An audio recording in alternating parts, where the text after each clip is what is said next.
operations. I would now give the floor to the permanent observer of the Observer State of Palestine. Mr. President, we thank Pakistan for elevating this open debate to a ministerial level, and in this connection, we welcome Your Excellency presiding over this very important meeting. I also would like to thank ASG, Mr. Khalkhaliari, for his briefing. Mr. President, 4-year-old Razan fought for as long as she could, but her body gave up and she died of malnutrition on Sunday. Yesterday, 6-year-old Yusuf died of starvation. He was among 15 people to starve to death in the last 24 hours in Gaza. Israel has ravaged Gaza. It has destroyed nearly everything in that narrow strip of Palestinian land. But nearly 2 million human beings remain, including 1 million children. They must be saved. Israel has destroyed everything, their lives, their homes, the mosques and the churches, the schools and the hospitals, the entire infrastructure of life, and even the cemeteries. But make no mistake, the real target is the 2 million Palestinians who remain in Gaza. For Israel, their destruction is required for its scheme to take over the land. The fact Netanyahu and his government are actively pursuing transforming Gaza into a land without a people through genocide and ethnic cleansing under the unconvincing disguise of voluntary migration has only been made possible by the impunity they enjoy. All of what is happening now was predictable, premeditated and planned. It is a criminal and cruel enterprise occurring openly for all to see. Do you know when was the first plan for so-called voluntary migration presented to the Israeli cabinet? 13th October 2023. Go back to what we said in this very chamber 20 months ago. We said this would be happening. It took tens of thousands of Palestinians killed for the world to acknowledge it. How many more need to die before getting the world to act to stop this genocide? Mr. President, in Gaza, starved journalists are reporting about starved health and humanitarian personnel trying to save the lives of starving infants and children and their starving families. People are dying of hunger and thirst by design or while desperately trying to get food or water by design. People are collapsing in the streets while being forcibly displaced yet again by design. People are being gunned down and murdered by Israeli soldiers for merely trying to get a bag of flour or lentils to feed their families, again by design. Every day now, we receive heart-wrenching messages from Gaza with few words. I am hungry. This is what our children are saying, and every individual in Gaza is saying, I am hungry. There is no food for my family. We are dying. Help us. What should we tell them? What should the Security Council tell them? That the whole world is against this starvation policy, and yet it is worsening. that no one wants to see people in Gaza starving, and yet the world watches on as they die of hunger and thirst? Should we read to them the strong statements issued or the resolutions adopted? What should we tell them? They hear of outrage, condemnation, pressure, and deals being made, but find no food to save their lives and the lives of their loved ones, or get shot to death while trying to reach it. They bury their sons and daughters every day. They grow thinner as their bodies eat away at them every day, wasting away, their struggle to survive more painful and more crushing every day. What should we tell them? That the negotiations for a ceasefire continue, and that in the meantime Israel has been given a right to massacre them and to deny them aid to life? Is that what international law stipulates? Is that what humanity dictates? What should we tell them? That this is the extent of what the world can do or is willing to do to save Palestinian lives? That the fact the perpetrators of these horrors are Israelis means they cannot be held to account? That there is aid at the borders and brave UN and humanitarian personnel ready to distribute this aid as they had done before, but we cannot get Israel to open the crossings and allow the aid to be distributed without killing those distributing it or those receiving it. What is our collective plan to actually save lives? What is being done now that could actually stop this horror? That is the only measure that matters. Are we doing what is necessary to save the millions of lives at risk? Are we upholding our legal, political, humanitarian, moral, and human obligations? And the answer is absolutely clear: we are not. So which one is it? Are Palestinian lives not worth saving? Or does Israeli supremacy extend as far as conferring upon Israel a right of life and death over the Palestinian people as a whole? Mr. President, it is now for every state to determine where it stands at this historical juncture.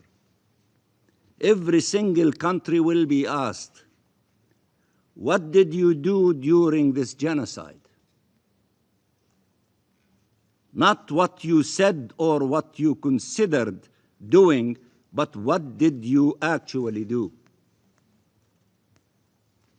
What did you do to stop it and stop the destruction of human life? There is no time to waste and no place for self-inflicted powerlessness. Countries have tools they need to use, nationally and collectively, to bring the genocide to an end. Ask yourselves, did we do everything possible? And I assure you, it is impossible to say yes. We call for a coalition of the willing to take every action necessary now to end the genocide, to uphold international law and save what is left of our humanity under the rubble in Gaza, and end the occupation and conflict. A year ago, the ICJ adopted a landmark opinion on ending the unlawful presence of Israel in the occupied Palestinian territory that spelled out in no uncertain terms the obligations of Israel and, as importantly, the obligations of third parties. You. Any state claiming to be a law-abiding state must take action to comply with this opinion and ensure it moves away from complicity and contributes to accountability. The General Assembly called over a month ago upon all member states to individually and collectively advance accountability and take all measures necessary in line with international law and the Charter of the United Nations to ensure compliance by Israel, the occupying power, with its obligations.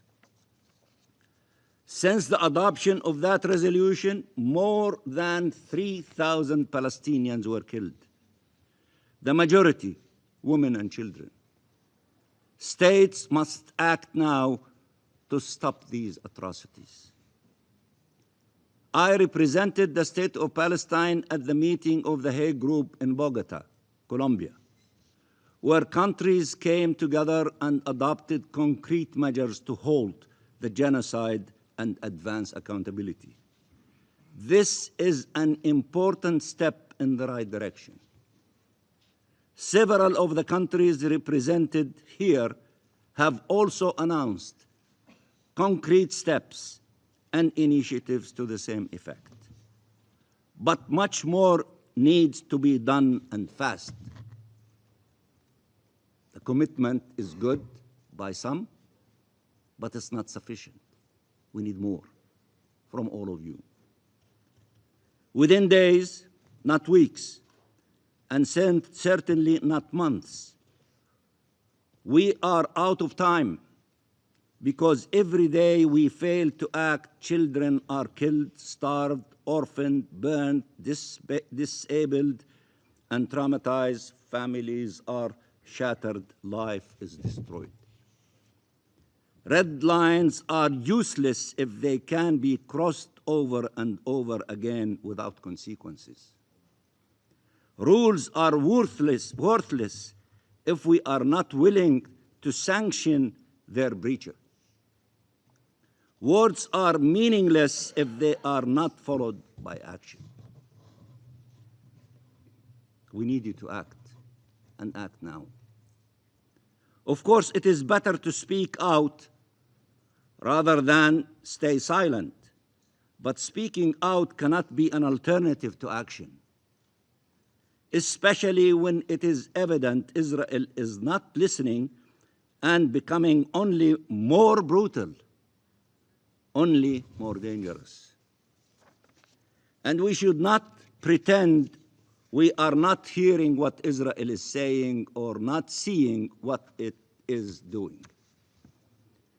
Netanyahu, Katz, Saar, Smotrich, and Ben Gvir are clear.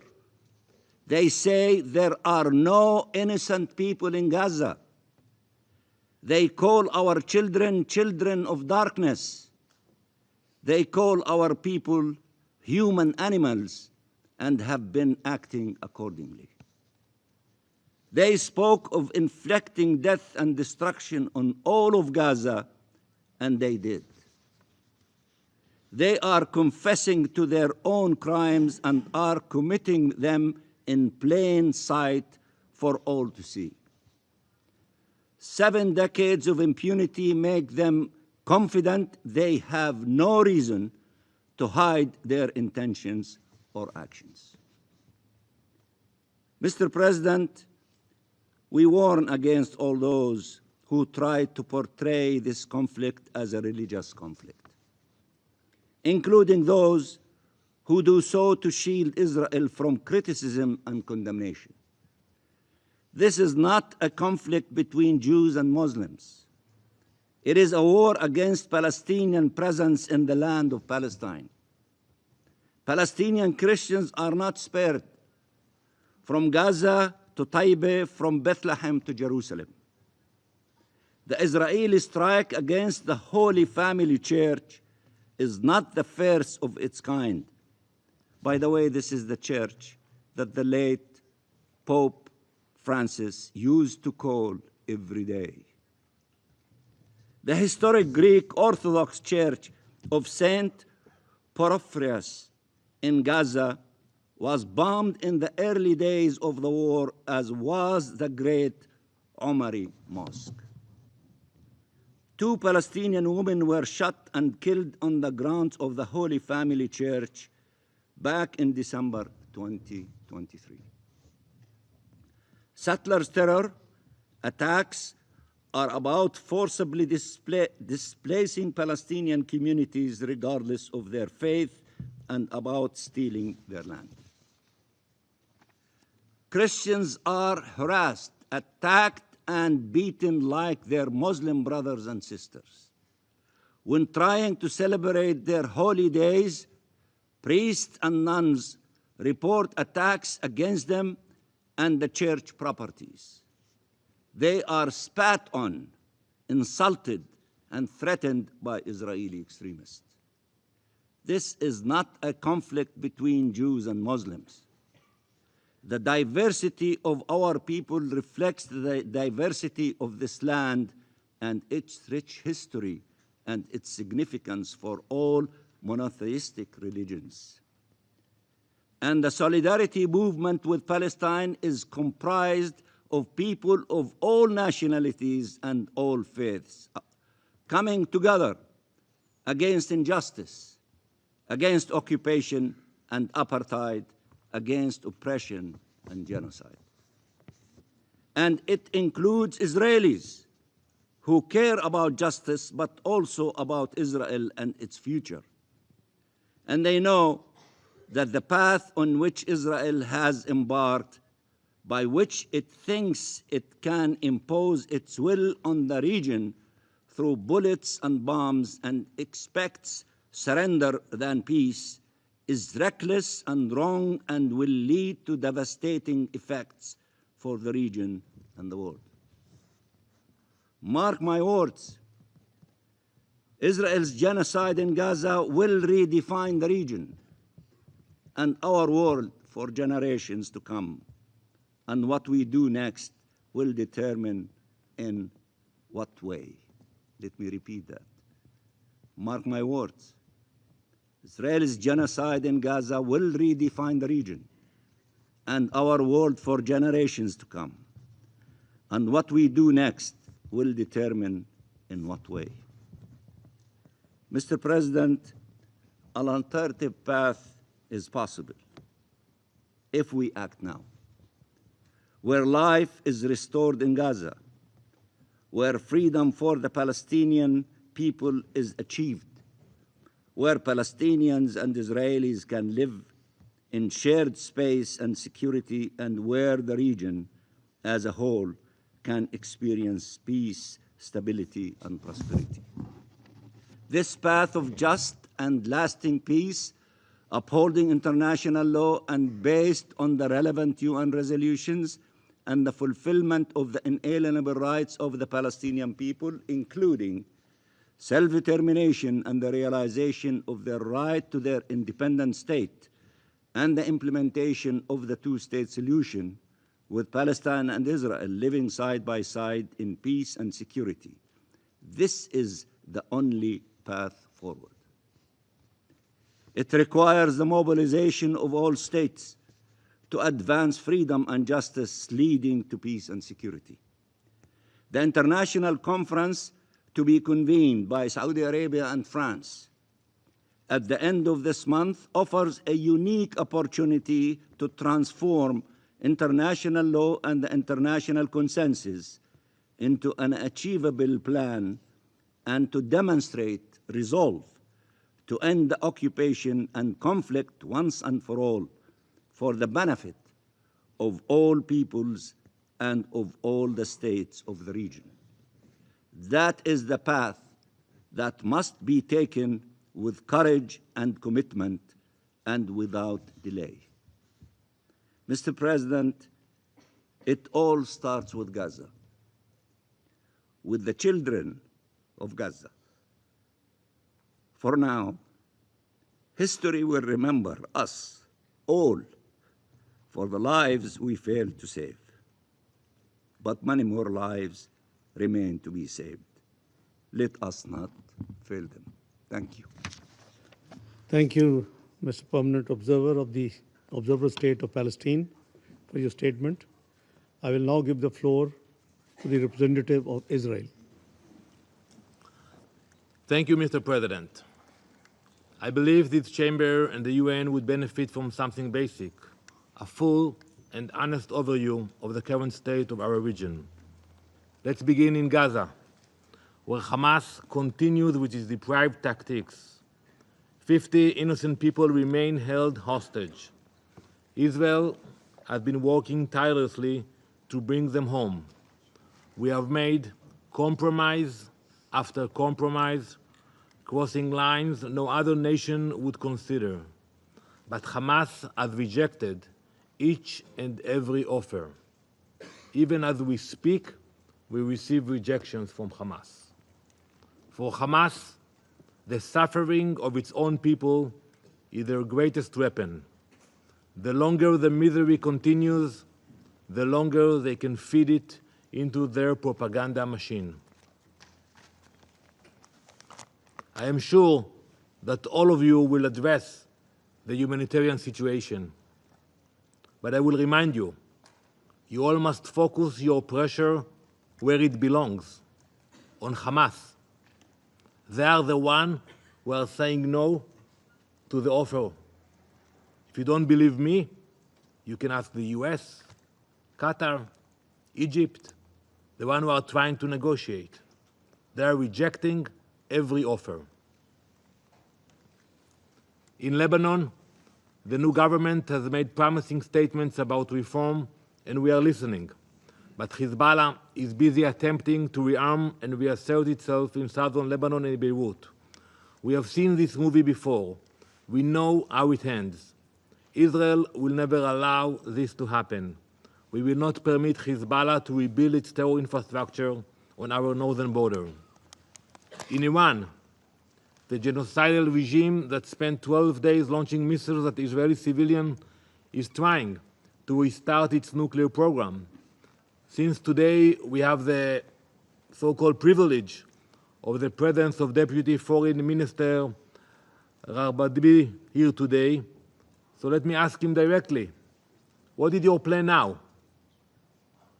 Will you continue with your murderous agenda? Will you keep running toward a nuclear bomb? Will you keep expending your ballistic missiles for attacks on civilians? Will you keep pumping money into your terrorist proxies?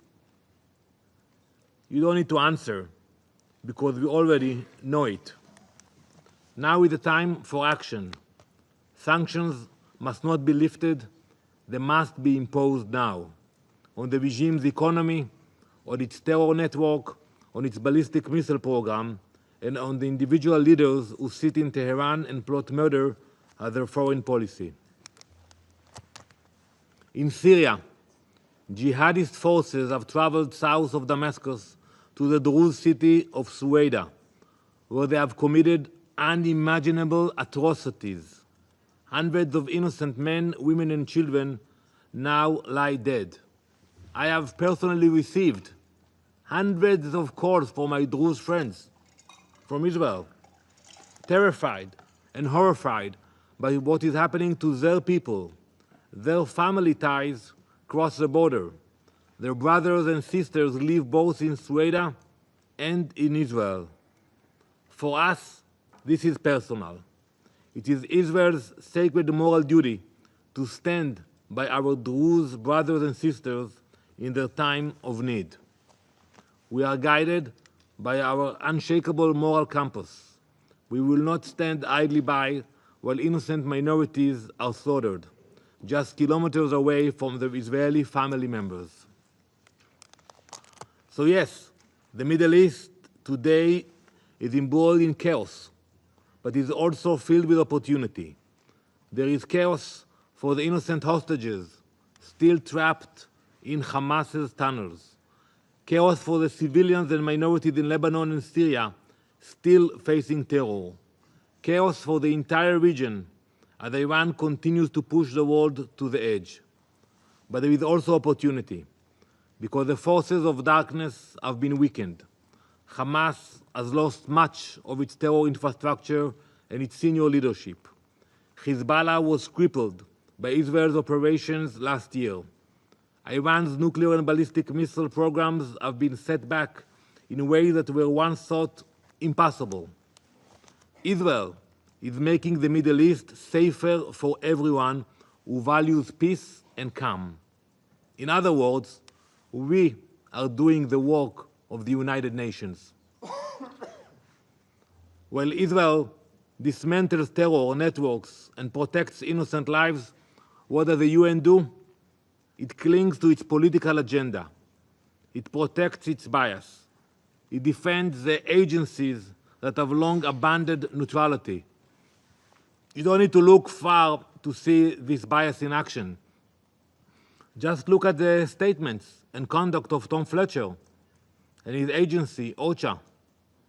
Too often, Mr. Fletcher has forgotten or decided to ignore that his statements have consequences. He has repeatedly abandoned his sacred responsibility to act without bias, choosing instead to fuel a political campaign against Israel. Several weeks ago, Mr. Fletcher claimed that 14,000 babies in Gaza would starve to death within 48 hours. That statement was false. It was baseless. While he quietly walked it back, the damage had already been done. But with another lie, Mr. Fletcher has not walked back: the accusation that Israel is committing genocide. He knows it's not true. He knows it. There are facts, international law, you have to prove intention. Yet he said it anyway. That word carries more weight than any other accusation. To use it falsely is to dishonor the memory of real genocide victims and to endanger more lives by fueling hatred. It is not too late to correct the record. Israel demands that Mr. Fletcher retract his statement, publicly, unequivocally, and immediately. But this is no longer just about one official's reckless remarks. His responsibility has infected OCHA from top to bottom. Let's start with the data. On May 6, OCHA published figures claiming to show civilian casualties in Gaza. Officially, just 2 days later, those figures were reduced by over 10,000. Not by 1, not by 10, not by 100, and not by 1,000, by 10,000. Just like that. No explanation, no accountability, just a quiet adjustment. No, 10,000 less. As if the original numbers weren't already plastered across headlines worldwide. OCHA has built its reports almost exclusively on data from Hamas-run institutions. There is no independent verification, no cross-checking, no effort to distinguish between civilians and terrorists. Every casualty is listed as a civilian. This violates the UN's own standards in every other conflict. But when it comes to Israel, those standards disappear. At the same time, OCHA has actively undermined Israel's humanitarian efforts in Gaza. It tracks only UN-coordinated aid while ignoring the thousands of trucks of food, medical supplies, and fuel that Israel, the private sector, and other partners have delivered. OCHA has undercounted over 13,000 trucks. That's a deliberate choice to misrepresent reality. Perhaps most disturbing, Israel has uncovered clear evidence of Hamas affiliation within OCHA's ranks. So when you combine all of that with Mr. Fletcher's repeated falsehoods, you are not looking at a humanitarian agency, you are looking at a propaganda machine. I have said many times before, Israel believes in humanitarian work. We are committed to helping civilians, to protecting innocents, and to ensuring aid reaches those who need it. But we will not work with organizations that have chosen politics over principles. Mr. Fletcher has made it clear that OCHA is no longer a neutral agency. Israel is therefore left with no choice but to act. Today, I announce that Israel will take steps to ensure that what has been happening with OCHA will no longer continue. Hundreds of OCHA employees are undergoing security vetting. Key employees will not have their permits renewed following clear evidence of strong affiliation with Hamas. Some were even involved in the atrocities of October 7. Israel will no longer grant automatic visas to OCHA's international staff. Visas will now be limited to 1 month terms. What was will no longer be. Jonathan Whitehall, OCHA's head of office for the so-called territories, has consistently and outrageously demonstrated his bias and agenda against the State of Israel. He will not have his visa renewed, and he will leave the country by July 29th. Mr. President, at some point, enough is enough. Enough with the hypocrisy. Enough with the bias. Enough with the endless defamation campaign against the State of Israel. Israel is doing the job the UN was created to do. We are dismantling terror networks. We are protecting civilians. We are standing up for minorities under threat. While Israel fulfills this mission, many within the UN spend all of their energy, 24/7, trying to smear Israel, protecting its own biases, siding with the very actors that fuel the chaos. It is time to return to the UN's core purpose. Israel will continue to do what is necessary to protect our people, defend our borders, help our neighbors in need, and bring our hostages home. We invite the UN, finally, to do the same. Thank you. Thank you, Mr. Representative of Israel, for your statement. I shall now make a statement in my capacity as Deputy Prime Minister and Minister of Foreign Affairs of the Islamic Republic of Pakistan. Bismillahir Rahmanir Rahim. Nahmaduhu wa nusalli ala Rasul al-Kareem. Excellencies, ladies and gentlemen, I am honored to preside over this important open debate on the Middle East, including the Palestinian question. I thank Assistant Secretary General Khalid Khayari for his comprehensive briefing. For decades, the Palestinian people have endured the worst form of occupation and apartheid. They have been denied their fundamental and inalienable rights, including the right to self-determination and statehood. What we have witnessed in Gaza for the last 22 months is not just a humanitarian catastrophe, but a collapse of humanity itself. Gaza has become a graveyard for innocent lives as well as for the international law, particularly the international humanitarian law. Over 58,000 Palestinians, most of them women and children, have been killed in Israel's brutal military assault. The systematic targeting of hospitals, schools, UN facilities, aid convoys, and refugee camps are not incidental. These are deliberate acts of collective punishment in flagrant violation of IHL, numerous Security Council and General Assembly resolutions, as well as the binding provisional measures ordered by the International Court of Justice. Excellencies, the hunger crisis in Gaza has reached unprecedented and deeply alarming levels. According to the United Nations World Food Programme, a third of the population not eating for multiple days in a row, an indicator of catastrophic levels of food insecurity. Excellencies, the Palestinian question is a litmus test for the credibility of the United Nations, the Security Council, and the integrity of the international law. Failure to uphold the rights of the Palestinian people will embolden impunity and undermine the legitimacy of the very international order we all claim to defend and uphold. The Security Council must live up to its responsibility and ensure compliance with its own decisions.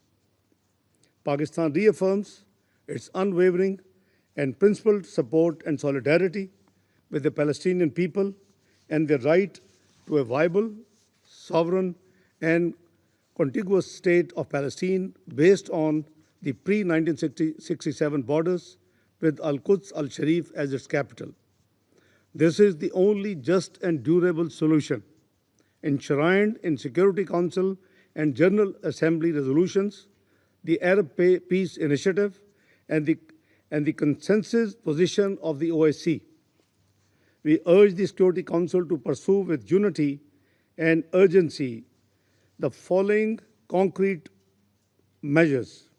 First, an immediate, permanent, and unconditional ceasefire in Gaza and across the occupied Palestinian territory, including the full implementation of the Council Resolution 2735.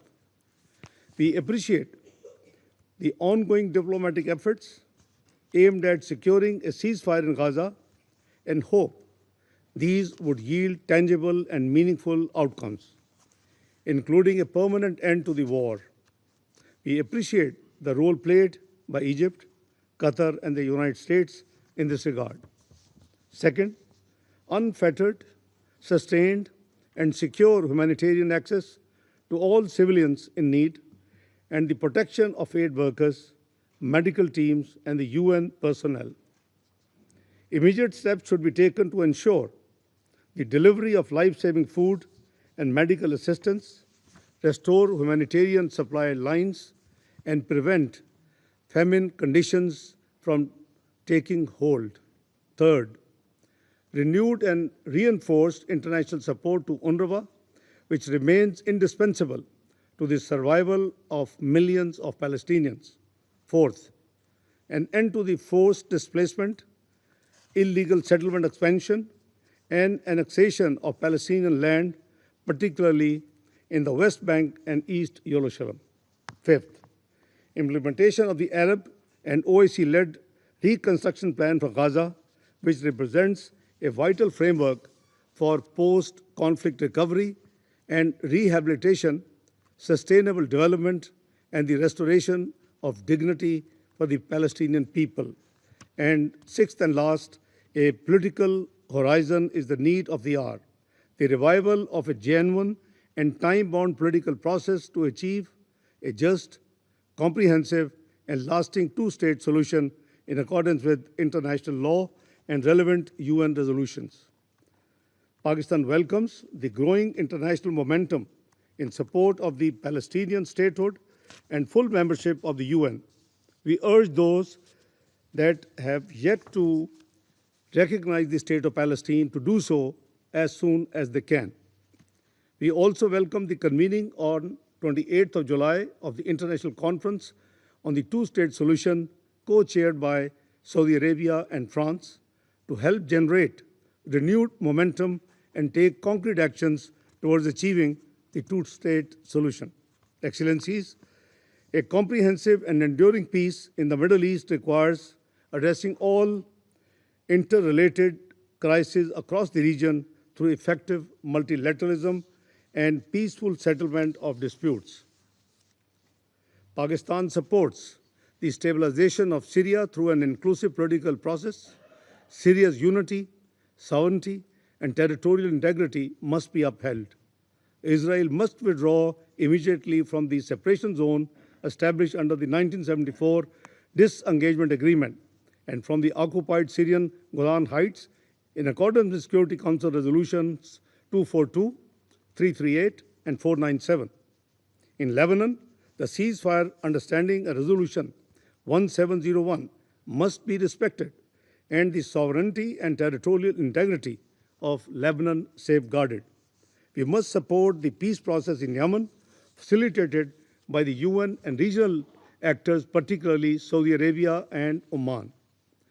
The sharp rise in tension and violence as a result of Israeli aggression and unlawful military strikes in Iran was profoundly disturbing.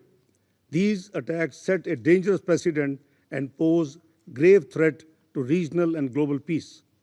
Pakistan calls for urgent recourse to dialogue and diplomacy consistent with the UN Charter to find a peaceful and lasting resolution to this issue in accordance with the rights, obligations, and responsibilities of all parties. Excellencies, history has taught us that the use of force and unilateral military actions only deepen conflicts and entrench divisions with tragic human and humanitarian consequences. The way forward lies in upholding international law, ending foreign occupation, rejecting the use of force, and promoting solutions through dialogue and diplomacy. It is time to give the Palestinian people what they have been denied for too long: justice, freedom, dignity, and a state of their own. That is the path to durable peace and stability in the Middle East. I thank you all. I now resume my functions as President of the Council, and I will give the floor to Russian Federation. Thank you, Minister. We welcome your presidency of this quarterly open debate in the Security Council on the situation in the Middle East, including the Palestinian question. And we would like to thank the Assistant Secretary General Khaled Kiari for his detailed briefing. Today, in the Security Council chamber, once again, we are hearing very worrying assessments of the tragic developments in the Middle East. And this is both in the context of the Israeli-Palestinian conflict as well as within the context of broader regional developments. And the root cause for essentially all of the Middle East crises and collisions which create challenges for the security of many countries in the region is the fact that the Palestinian issue remains unresolved. Whereas the main parameters for the settlement of this is something that the international community agreed many decades ago. As a result, a growing number of Middle Eastern countries are beginning to forget what peaceful life without bombs, explosions, and threats of full-scale hostilities is like. Unfortunately, during the time elapsed since our previous debates on this, a spiral of escalation in the region has become intensified and pulled new states into it. In June, we all witnessed a very sharp military confrontation between Iran and Israel. It was accompanied by the Western Jerusalem strikes, with support of Washington strikes, on the nuclear facilities in Iran, the facilities which were under IAEA safeguards. These unjustified attacks are not just a gross violation of the UN Charter, but they also severely undermine the foundations of the nuclear non-proliferation regime. We strongly and unconditionally condemn attacks against the Islamic Republic of Iran. Through this act of aggression, Washington and West Jerusalem pushed the region to the brink of a large-scale war, which could have had the most dire radiological consequences, not just for Iran, but also for all of the states in the Middle East. Despite the announcement made by the Trump administration there was a ceasefire between Iran and Israel, despite that, the situation remains very fragile. As a matter of principle, we do not share the concept of peace through strength, which is taken on by Washington. The long-standing issues in the regions cannot be resolved this way, and new waves of violence can only compound the difficulties. What is needed is looking for political and diplomatic solutions within the Middle East settlement, but also more broadly regarding all of the conflicts in the region. The attempts to cowboy-style put the squeeze on some actors and intimidate others create a short-term effect and cannot provide for a long-term balance of interest in this very difficult Middle East landscape. West Jerusalem should finally understand that it's impossible to change geography and that Israel would have to coexist with all of its neighbors. And for that, Israel needs to have at least a minimal level of trust between Israel and them. This cannot be done when there is a continued radical anti-Palestinian rhetoric, when there is a denial of the right of Palestinians to exist within their own state. But unfortunately, what we're witnessing now is exactly the opposite. We, for example, are very worried by what is being said by Israeli leaderships when they're announcing their intent to resolve the issue of OPT, in particular in Gaza, in one fell swoop. This is shored up by the provocative plans to fully annex the Strip, and this is also shored up by other provocative public steps. As recently as yesterday, in the Knesset, there was a conference entitled Riviera in Gaza, From Ideal to Reality. During that conference, the Minister of Finance, Smotrich, said that he discussed with the leadership of Tzahal the parameters of gradually absorbing the Strip through recreating illegal settlements in Gaza. In other words, we're talking about recolonization, reoccupation of Palestinian territory here. This is a monstrously cynical approach, which essentially dooms the Palestinians to either death or exile. The moral and political duty of the international community here is to make sure that these plans do not come to be.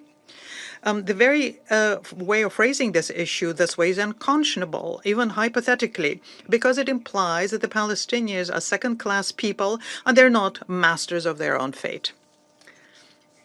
For now, the IDF continues clearing up the Strip regardless of the number of victims of their military operation. It's about 60,000 Palestinians who died, and regardless of the Palestinian infrastructure destruction. Daily we receive information about hundreds of new victims amongst the people in Gaza, including in food distribution places in the vicinity of the infamous Gaza Humanitarian Foundation, which is nothing else than a means of using humanitarian assistance as a weapon or for blackmail. For example, in the last 24 hours, 99 Palestinians died. 26 of them were lining up for rations. There are also indiscriminate strikes against religious facilities. On the 18th of July, there was an attack against the only Catholic Church of Holy Family in Gaza. According to the information we're getting, this was a direct hit against the church, as a result of which parishioners and the clergy were seriously wounded. We strongly condemn this kind of action. We're most seriously concerned by the fact that the people in Gaza do not have an opportunity of obtaining adequate medical assistance. Essentially, all of the medical infrastructure in the Strip is destroyed. There are still shortages of all basic necessities, medicines, medical instruments, fuel, and even bags are needed for burial. Hospitals receive hundreds of patients daily, including children who are on the brink of death from starvation. According to the figures as of yesterday, in the past 48 hours, 33 people died from starvation. They're including 12 children. And these figures, as we all know, unfortunately will only grow. Malnutrition is something that doctors and nurses are suffering from as well. They cannot expect to receive adequate food under essential blockade of Gaza either. Mr. President, we are convinced that all those present here very well know the assessment issued by international humanitarian organizations and UN agencies of what is happening in Gaza. They're saying that it goes beyond what is acceptable even at war. In November 2023, the Secretary General stated that Gaza had become a huge children's cemetery. Recently, the Commissioner General of UNRWA, Mr. Lazzarini, described the situation in Gaza as hell on earth. Such assessments are issued by all humanitarians without exception, all of those who are working in the sector or traveling to it. How does Israel react to all of that? We have heard that today after the permanent representative of that country essentially stated that they will be squeezing OCHA from the occupied territory and there will be sanctions against its high-level representatives. We just need to find out now whether Washington is also going to be covering up for its allies without a murmur as well, whether they will support their new inhuman steps, which goes in counter to what in other instances they proclaim as to be human rights protection. How much longer will this terrible situation continue, which not only humiliates the Palestinians, but also undermines our own faith in the humanitarian ideals, humankind, and justice?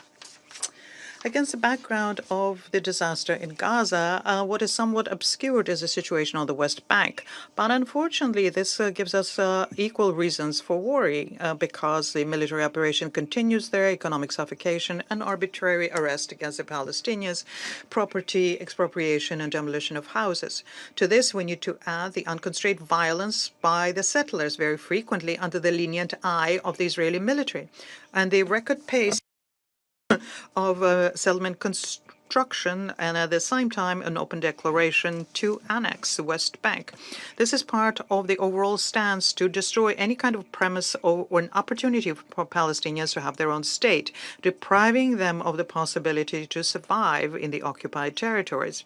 Can we really allow ourselves not to notice that and allow the Israeli policy of fait accompli the possibility of fully trample underfoot the international documents about a two-state solutions? Mr. President, the Russian approaches to the current situation in the OPT and in general to the issue of the Israeli-Palestinian settlement have been consistent and are based on obvious truths. We have consistently advocated in favor of an immediate and unconditional ceasefire and the release of all hostages and those who are forcibly detained, ensuring that there is safe and unimpeded humanitarian assistance, the relaunching of the peace process on the two-state basis, which would ensure the implementation of the legitimate aspirations of Palestinians. We need to always bear in mind the ultimate goal here, the creation of an independent Palestinian state and within the 1967 border with the capital in East Jerusalem, coexisting with Israel in peace and security. The attempts to put the Palestinian issue onto the back burner, including the issue of the historic injustice as regards the Palestinians' rights to self-determination and return, is one of the reasons there is a recurrence of violence not just in the Palestinian territories but in the region as a whole, as well as growth of extremism and terrorism. And the only way to overcome this is to consolidate the efforts of the international community on the basis of the universally acknowledged basis, with the main key element here to state formula. Overall, the issues in the OPT and in the region have become so tangled that the international community needs, at a minimum, to have a very thoughtful and unblinkered discussion here on how to overcome that. What is particularly relevant in this situation is the International High-Level Conference in support of Palestine next week. We note the efforts made here by our French and Saudi co-presidencies to organize a conference, and it is our expectation that the conference will work out specific steps for the UN member states and international community, including steps to recognize Palestine and to protect the specialized humanitarian agencies, first and foremost UNRWA. I thank you. Thank you, Mr. Denmark. I would now give the floor to representative of China. Thank you, President. I welcome your presence, Deputy Prime Minister and Minister of Foreign Affairs Dar, and presiding over the meeting. I thank ASG Chiari for his briefing. For some time now, the Middle East has been mired in turmoil, with conflicts and confrontations escalating. The conflict in Gaza, dragging on for 21 months, has caused over 58,000 deaths and an unprecedented humanitarian catastrophe. Israel's continued military attacks, restrictions on access to supplies, and the implementation of a militarized aid distribution mechanism have repeatedly led to heavy civilian casualties. Recently, Israel launched ground offensive against Deir al-Balah in central Gaza, attacked WHO facilities, and searched, interrogated, and even detained its staff. We strongly condemn these. Military means are not the right way to resolve issues. More killings will not bring lasting peace.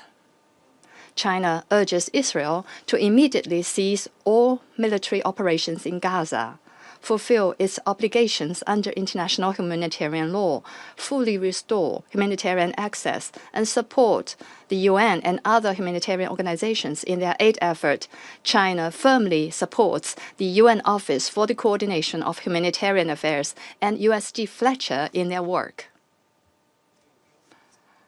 The country with significant influence over the party concerned should adopt an impartial and responsible approach and truly play a positive and constructive role.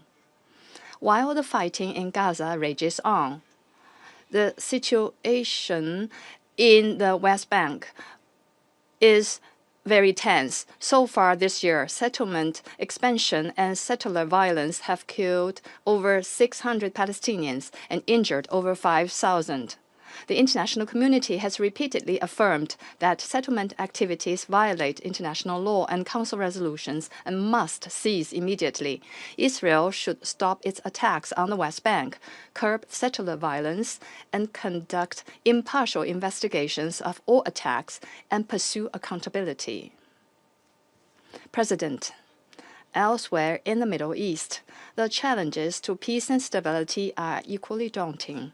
Israel's continued attacks on Syria and Lebanon and its illegal military presence have increased tensions.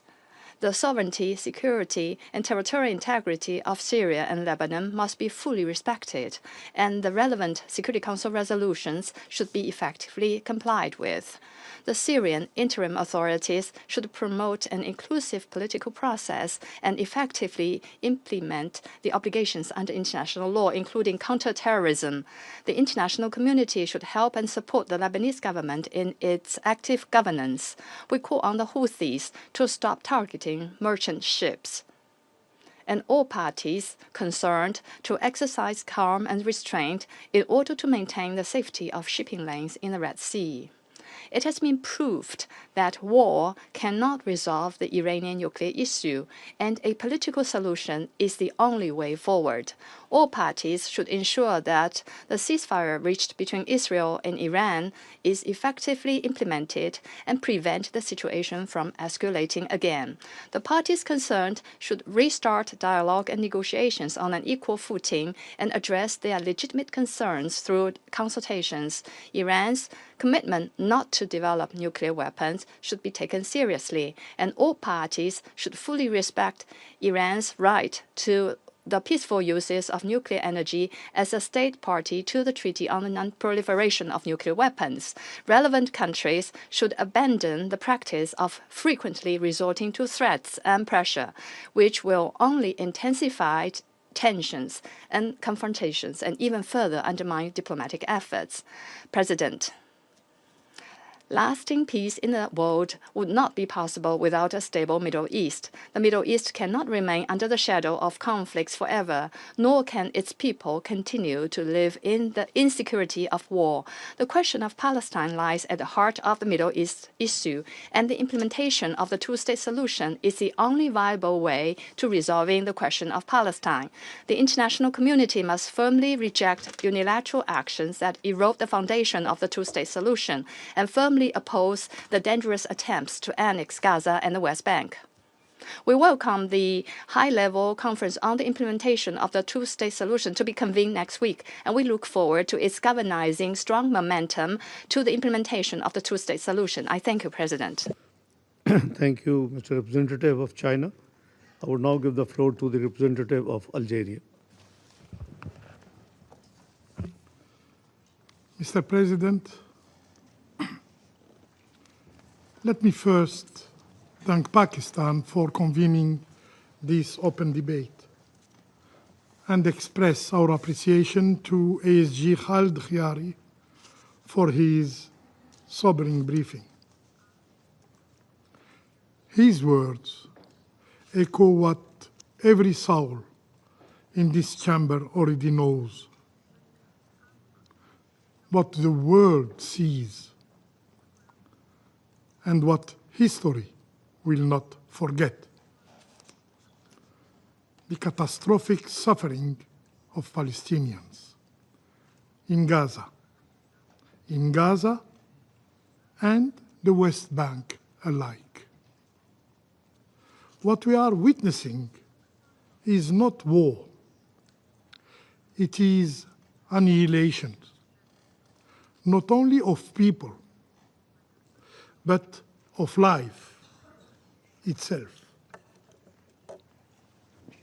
This is a plan, a cruel, a deliberate plan to erase a people, to wipe away their roots from their homeland. But, Mr. President, no matter how many bombs fall, no matter how deep the pain of the Palestinian people in Gaza, Palestine is not living. Palestinians are not living. They are the olive tree, burned, broken, but never uprooted. The Israeli occupation may seem powerful, militarily overwhelmingly powerful. But is it eternal? Justice, however, long delayed, always finds its way. And the day will come when this horrible occupation ends.